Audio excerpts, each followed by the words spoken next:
सुप्रभात बच्चों, Shri Kheteshwar English academy के यूट्यूब चैनल पर आप सभी का स्वागत है। और आज हम पढ़ रहे हैं कक्षा 10 में हिंदी पाठ्य पुस्तक क्षितिज के अंतर्गत पद्य खंड में संकलित अध्याय 3 सेनापति। सेनापति का हम पढ़ेंगे ऋतु वर्णन। ऋतु वर्णन के अंतर्गत हमने पढ़ लिया था वसंत ऋतु के बारे में, और दूसरे पद में हमने वर्षा ऋतु और ग्रीष्म ऋतु का एक ही पद में श्लेष अलंकार का चमत्कार भी देख लिया था। इतना आपको समझ में आ गया होगा।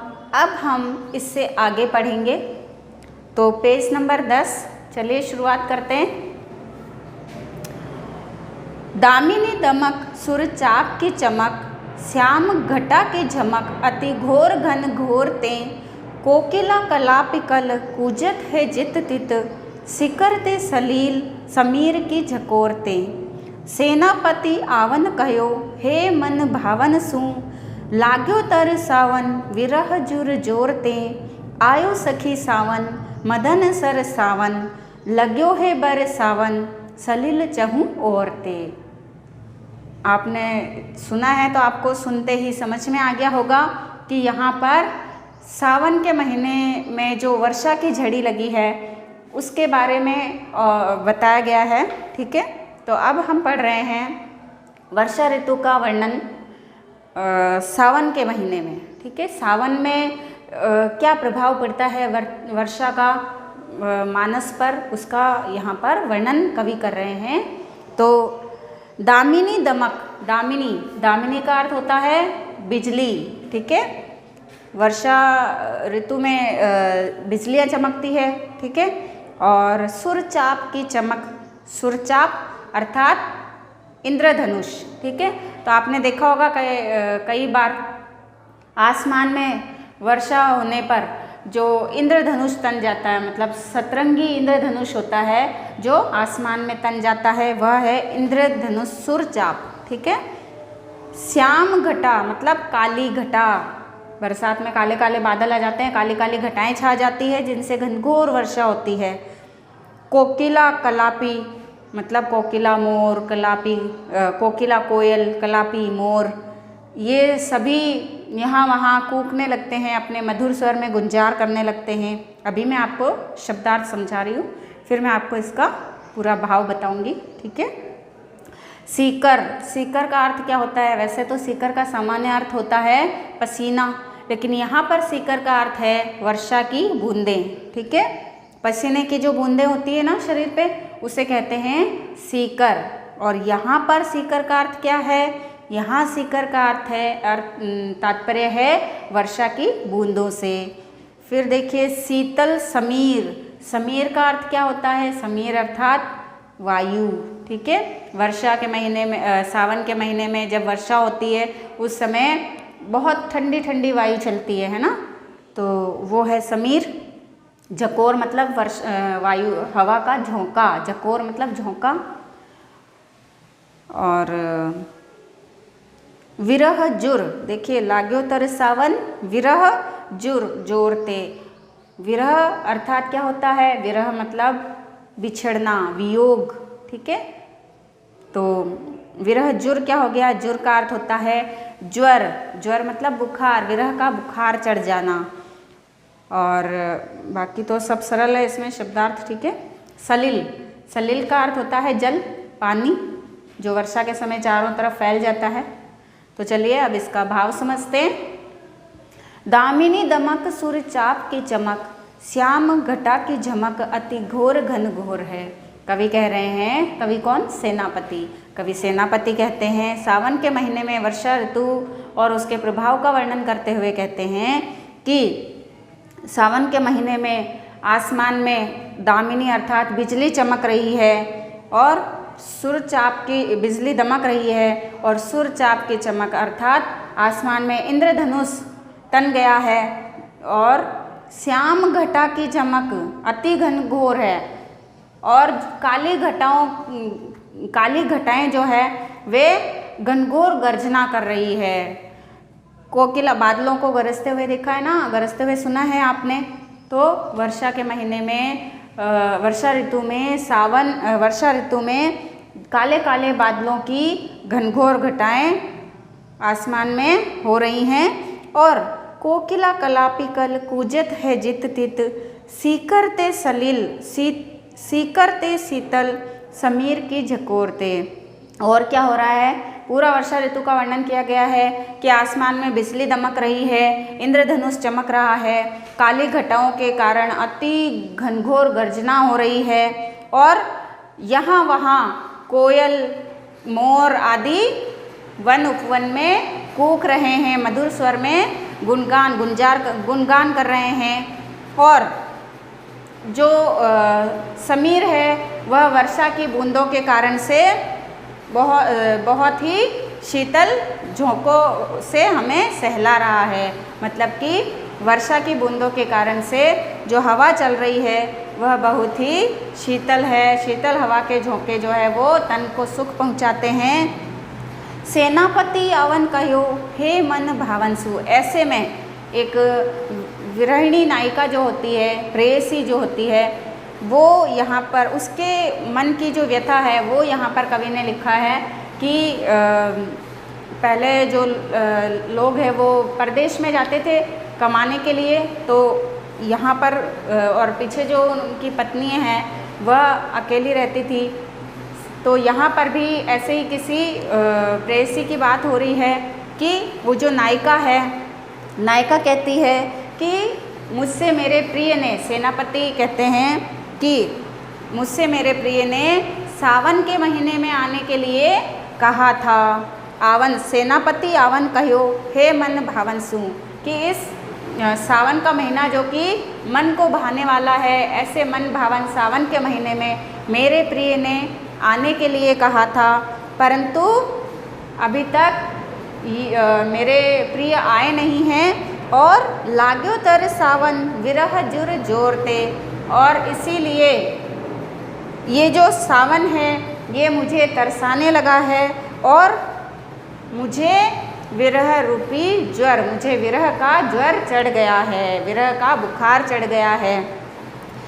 और आयो सखी सावन मदन सर सावन, कि है सखी अब तो ये सावन आ चुका है और सावन के महीने में प्रिय के न आने के कारण से मुझे विरह का ज्वर चढ़ गया है। और ऐसे में जो मदन है, मदन प्रेम के देवता माने जाते हैं, मदन अर्थात कामदेव, कामदेव जो कि प्रेम के देवता माने जाते हैं। तो यहाँ पर नायिका क्या कहती है कि हे सखी अब तो सावन के महीने में मेरे प्रिय के न आने से जो कामदेव है वे भी मुझे सरसावन अर्थात वे भी मुझे परेशान करने लगे हैं। लाग्यो है बर सावन सलिल चहूँ ओरते, और चारों तरफ से अब सावन में जो पानी बरस रहा है उसके कारण चारों तरफ सावन में अब पानी ही पानी बरस रहा है, लेकिन उसके प्रिय अभी तक नहीं आए हैं। तो यहाँ पर कवि ने सावन के महीने में जो वर्षा हो रही है उसका वर्णन किया है और इसके साथ में ही कवि ने ये भी बताया है कि जो नायिका है उसके प्रिय ने उसको सावन के महीने में आने के लिए कहा था, परंतु वह नहीं आया है, जिसके कारण, जिसके विरह के कारण से, वियोग के कारण से विरहिणी अर्थात नायिका को विरह का ज्वर चढ़ गया है, विरह का बुखार चढ़ गया है और उसको सावन के महीने में कामदेव भी परेशान कर रहा है।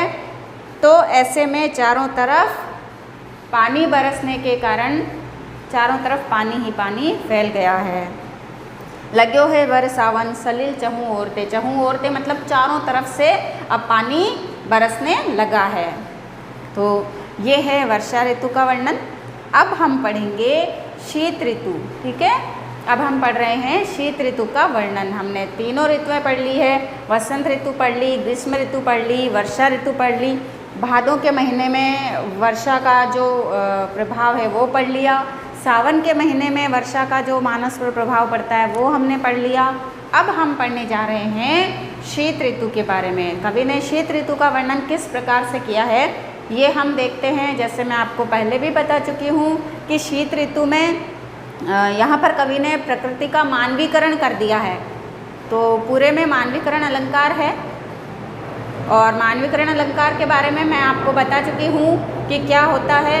जहाँ पर जहाँ पर जड़ पदार्थों पर, प्रकृति के जड़ पदार्थों पर जहाँ पर मानवीय भावना का, मानवीय चेतना का आरोप किया जाता है, वहाँ पर मानवीकरण अलंकार होता है। तो देखिए, शीत को प्रबल सेनापति कोप चढ़्यो दल, निबल अनल गयो सूर्य सिय राय के, हिम के समीर तेई बरसें विषम तीर, रहिए गरम भोन कोनन में जाय के, धूम नैन बहें लोग आग पर गिरे रहें, हिये सो लगाई रहे नेक सुल गाय के, मानो भीत जानी महा शीत ते पसारी पानी, छतियाँ की छाह राख्यो पाओ क छिपाई के। अब इसमें कवि ने शीत को क्या मान लिया है? कवि ने इसमें शीत को एक सेनापति के रूप में माना है। और कैसा सेनापति है? शीत ऋतु जो है वो सेनापति के समान आक्रामक हो गया है और उसने अपने दल बल सहित ऐसा लगता है कि जनमानस पर आक्रमण कर दिया है। तो उसके उस आक्रमण का प्रभाव जनमानस पर किस प्रकार से पड़ा है, उसका क्या प्रभाव हुआ है, उसका वर्णन यहाँ पर कवि ने किया है। अब देखिए, शीत को प्रबल सेनापति कोप चढ़्यो दल, कि ऐसा लगता है कि ये जो शीत है ये प्रबल सेनापति की तरह क्रोधित होकर अपने दल बल के साथ में उसने चढ़ाई कर दी है। चढ़्यो दल मतलब चढ़ाई कर देना, दल दल मतलब सेना, अपनी सेना के साथ में शीत ने क्या किया है? एक प्रबल सेनापति के समान जनमानस पर चढ़ाई कर दी है। निबल अनल, और उसके प्रभाव से क्या हुआ है? शीत रूपी सेनापति के प्रभाव से, उसके आक्रमण के कारण से अनल निबल अनल गयो सूर्य सिरय के, जो अनल है, जो अग्नि है, वह भी ऐसे लगता है मानो निर्बल हो गई है। और सूर्य अर्थात सूर्य भी सिराई मतलब भयभीत हो जाना, डर जाना, कि उस शीत के प्रबल प्रकोप से क्या हुआ है? अनल अर्थात अग्नि भी निर्बल पड़ गई है और लगता है कि सूर्य भी डर कर कहीं छिप गया है।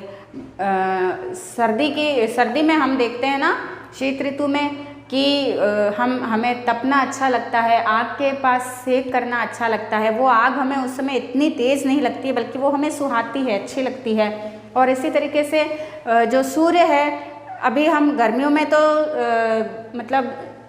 गर्मी में धूप में बाहर तक निकलना पसंद नहीं करते, और जब हम बाहर निकलते हैं तो उस समय लगता है जैसे ये सूर्य की किरणें जो है वो हमको जला देगी, है ना।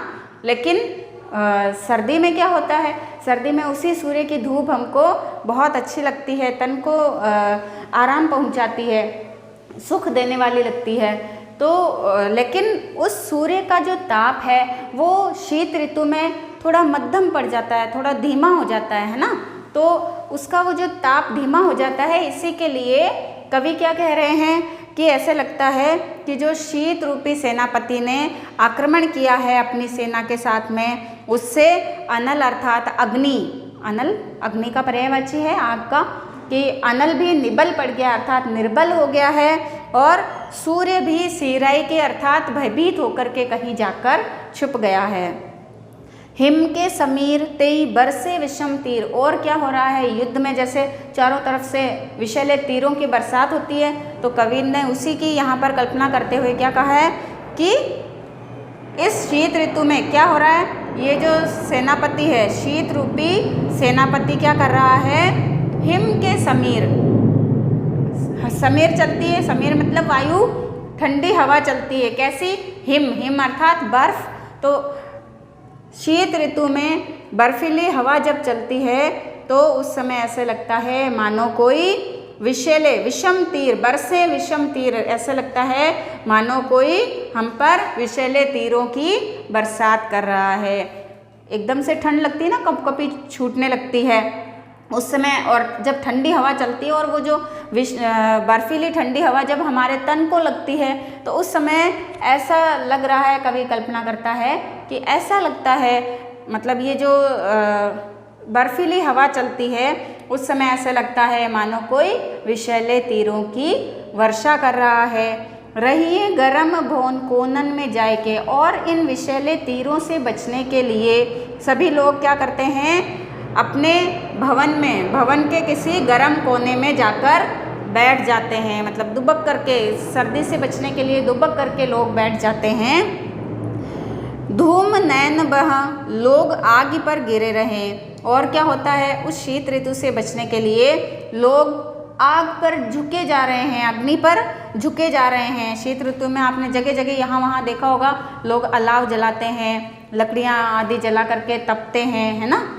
मतलब ऐसा लगता है कि इससे बचने के लिए, शीत से बचने के लिए लोग अग्नि पर, आगी अर्थात आग, कि लोग आग पर गिरे जा रहे हैं और उनकी आँखों से धूम नैन बहे, धूम अर्थात धुआं, नैन अर्थात आँखें, कि उनकी आँखों से उस अग्नि से निकलने वाले, उस अग्नि के कारण से उनकी आँखों से धुएं के कारण उनकी आँखें जो है वो बहने लगी है, मतलब आँखों में आंसू बहने लगे हैं।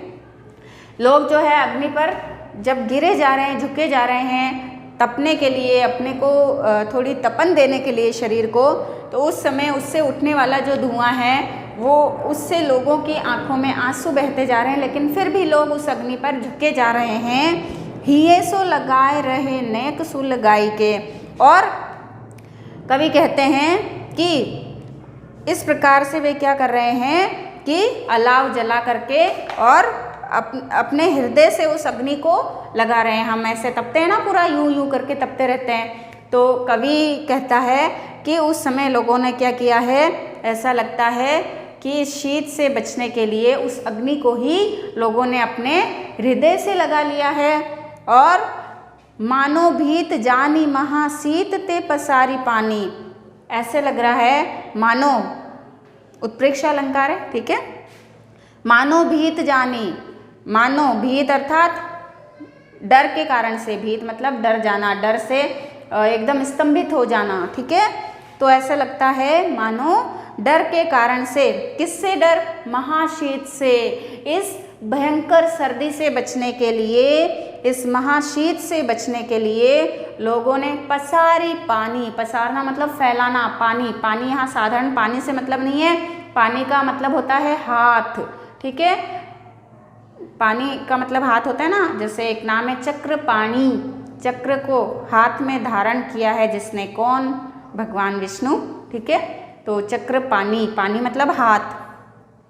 तो मानो भीत जानी महाशीत ते पसारी पानी, कवि कहते हैं मानो इस भयंकर शीत से डर गए हैं लोग, और डर करके उन्होंने क्या किया है, अपने हाथों को फैला करके उन्होंने छतियाँ की छाह राख्यो पाउक छिपाई के, अपने हाथों को पसार करके उन्होंने अग्नि को अपनी छाती से चिपका करके रख लिया है, ठीक है। अग्नि को भी अपनी छाती में छुपाकर रख लिया है, मतलब उस ठिठुरन से बचने के लिए, उस महाशीत से बचने के लिए मानो लोगों ने अपने हाथों को अपनी छाती से चिपका कर रख लिया है। एकदम यूँ बगल में हाथ डाले रहते हैं ना सर्दियों के समय में हम लोग, तो उस अग्नि में भी हम क्या कर रहे हैं, उस अग्नि को पाने के लिए, उस तपन को पाने के लिए लोग जो है वे उस महाशीत से बचने के लिए अपने हाथों को फैला करके मानो अग्नि को भी अपनी छाती में छिपा कर उन्होंने रख लिया है। तो एक बार फिर से इसको समझ लीजिए। कवि यहाँ पर कहते हैं कि ऐसा लगता है मानो शीत ऋतु ने, मानो शीत ने एक सेनापति की भांति अपने दल बल के साथ में, अपनी पूरी सेना के साथ में आक्रमण कर दिया है, और उसके आक्रमण के कारण अग्नि निर्बल पड़ गई है और सूर्य भी भयभीत होकर कहीं छिप गया है। और उस अग्नि के उस शीत के प्रभाव से जो बर्फीली वायु चल रही है, बर्फीली हवा चल रही है, तो ऐसा लगता है जैसे कोई विषैले तीरों की वर्षा कर रहा है। और लोग जो है वे इस सर्दी से बचने के लिए, सर्दी के प्रकोप से बचने के लिए घर के किसी गर्म कोनों में जाकर के छिप गए हैं, बैठ गए हैं। और लोगों की आँखों से धुएं के कारण से पानी बहता जा रहा है, आंसू बहते जा रहे हैं, लेकिन फिर भी इस शीत से बचने के लिए लोग अग्नि पर झुके जा रहे हैं। तो सभी लोग जो है इस अग्नि को मतलब नेक सुलगाई के, नेक मतलब अच्छा लगना, सुहाना, ठीक है। सबको ये अग्नि का ताप इतना अच्छा लग रहा है कि सब ने उसको सुलगा करके अपने हृदय से लगा लिया है। और इस महाशीत से भयभीत जान करके ही मानो लोगों ने अग्नि को हाथ फैला करके अपनी छाती से चिपका लिया है। तो इस प्रकार से छाती से लगा लिया है। तो इस प्रकार से ये शीत ऋतु का बहुत ही सुंदर मानवीकरण रूप में यहाँ पर कवि ने वर्णन कर दिया है। और अब आपको ये चारों पद समझ में आ गए होंगे कि पहला जो है उसमें तो वसंत ऋतु के आगमन का यहाँ पर वर्णन किया गया है। इसी के साथ में जो दूसरा पद है उसमें श्लेष अलंकार के चमत्कार का प्रदर्शन करते हुए कवि ने वर्षा और ग्रीष्म ऋतु को एक समान कर दिया है। और तीसरे पद में सावन के महीने में जो वर्षा होती है उसका प्रभाव मानस पर क्या पड़ा है उसके बारे में बताया है। और फिर अंतिम चौथे पद में कवि ने यहाँ पर शीत ऋतु का वर्णन किया है कि शीत ऋतु जो है वो बहुत ही आक्रामक सेनापति के रूप में अपने दल बल के साथ में लोगों पर आक्रमण करने के लिए चला आया है, ठीक है। तो इससे जनमानस पर क्या प्रभाव पड़ा है उसके बारे में यहाँ पर कवि ने बहुत सुंदर वर्णन कर दिया है। तो अब आपको ये पूरे पद समझ में आ गए होंगे, ठीक है। अब रही बात इसके प्रश्नोत्तर की, तो चलिए हम थोड़े से प्रश्नोत्तर डिस्कस कर लेते हैं। और जो 1 लाइन 2 लाइन आंसर है वो आप बहुत अच्छे से कर सकते हैं अब तो देखिए, कवि ने किस ऋतु को ऋतुराज कहा है। तो ये तो सभी जानते हैं कि कवि ने किस ऋतु को ऋतुराज कहा है। कवि ने वसंत को ऋतुराज कहा है, ठीक है। फिर देखिए सुरचाप का अर्थ क्या है। तो अभी आपने समझा है सुरचाप का अर्थ, 4 ऑप्शन इसमें दिए गए हैं। पहला है इंद्रधनुष, दूसरा है देवता, तीसरा है अर्धवृत्त और चौथा है घटा। तो आपका सही उत्तर क्या है? सही उत्तर है क, इंद्रधनुष। और फिर उसके बाद में देखिए इसमें कविता में बंदीजन किसे कहा गया है। तो वसंत ऋतु का स्वागत करने वाले, वसंत ऋतु के स्वागत में गुणगान करने वाले जो कोयल और मोर हैं, मोर और कोयल को बंदीजन कहा गया है। प्रिय ने किस ऋतु में वापस आने के लिए प्रेयसी को कहा था। तो प्रिय ने सावन के महीने में, वर्षा ऋतु में सावन के महीने में वापस आने के लिए कहा था, ठीक है। ये अभी हमने पढ़ा है ना, किस ऋतु में। तो वर्षा ऋतु में सावन के महीने में वापस आने के लिए कहा था। और ऋतु वर्णन में ऋतुराज किसे कहा गया है, बताने की भी आवश्यकता नहीं है, आप सबको पता है। ऋतुराज किसे कहा गया है, वसंत को ऋतुराज कहा गया है। तो निबल अनल से क्या तात्पर्य है। शीत ऋतु के प्रकोप से अग्नि, निबल अनल अग्नि भी दुर्बल पड़ गई है। तो यहाँ पर अग्नि, निबल अनल का तात्पर्य अग्नि की दुर्बलता से है, ठीक है, मतलब अग्नि के प्रभाव के कम हो जाने से है। फिर देखिए 1 से लेकर के 6 तक के जो अति लघुतरात्मक तक के जो प्रश्नोत्तर हैं ये आपको पूरे करने हैं। और इससे आगे 7, 8 और 9 प्रश्नोत्तर जो हैं वो भी आपको फाइंड आउट करने हैं, ठीक है। तो ये आपका गृह कार्य है। और आज की कक्षा हम यहीं पर समाप्त करते हैं। अगले वीडियो में हम फिर मिलेंगे। तो तब तक के लिए आपका दिन शुभ हो। धन्यवाद।